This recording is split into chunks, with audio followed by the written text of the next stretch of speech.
Modal suffixes is a must if you want to add different meaning to the verb itself. When we conjugated verbs, we would add the tense suffix right after the verb root, integrating the modal suffix into a main verb following the same logic. The only real modal suffix that changes the verb in Turkish is can and must modal suffixes. We can also add the have to, need to, and want to meaning to a verb, but it doesn't alter the main verb. Modal suffixes are usually used in the present simple tense, so we will focus only on this tense for this lesson. The can modal suffix is used to show ability and possibility in a sentence.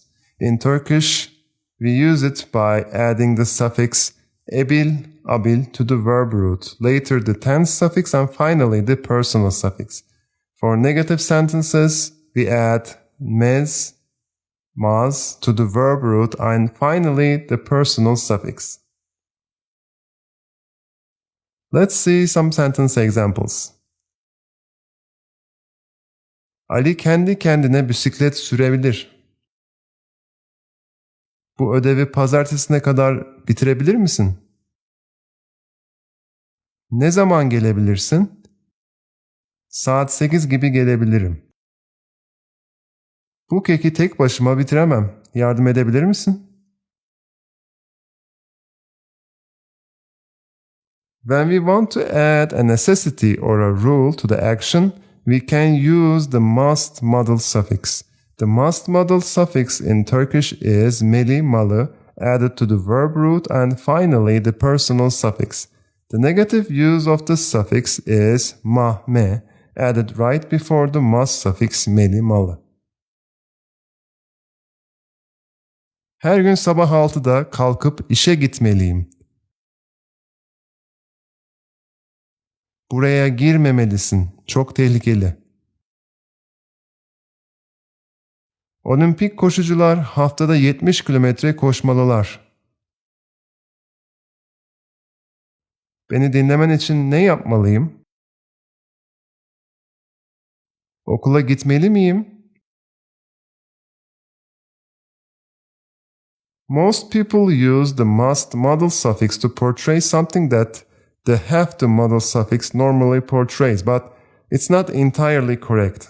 The modal suffix have to is used to give the meaning of obligation. An obligation comes from the inside, while a necessity can come from an outside force.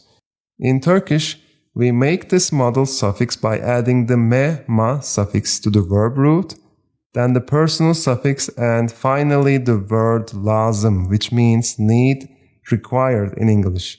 For the negative form, just add another me, ma before the have to suffix, this time without an additional personal suffix, of course. But this changes the modal suffix to shouldn't. Let's see some sentence examples. Tüm öğrencilerin bu kitapları okuması lazım. Türkçe öğrenmek için çok çalışmam lazım. Her akşam yatmadan önce ne yapman lazım? Dişlerimi fırçalamam lazım. Because the negative of have to becomes a different modal verb when used, the correct way to say don't have to is by adding the word değil, meaning not, to the end of the positive lazım conjugation. Bu kitabı okumaman lazım. Bu kitabı okuman lazım değil. The need to modal suffix is another way to put requirement into the core of the verb. The conjugation for the need to modal suffix in Turkish is similar to the have to modal suffix. This time we only add the word gerekiyor, meaning required, to the last part of the verb. If you use the maman gerekiyor conjugation for a negative sentence, it actually becomes shouldn't instead of don't need to. For don't need to, simply change gerekiyor to gerekmiyor. Yarın iş için erken kalkmam gerekiyor. Başarmak için çalışman gerekiyor. Çok hastasın. Doktora gitmen gerekiyor. Yemek yapmam gerekiyor mu? Hayır, gerekmiyor.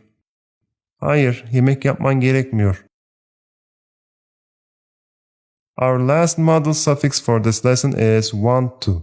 We use this modal suffix to give the want meaning to the verb. İstemek also means to want.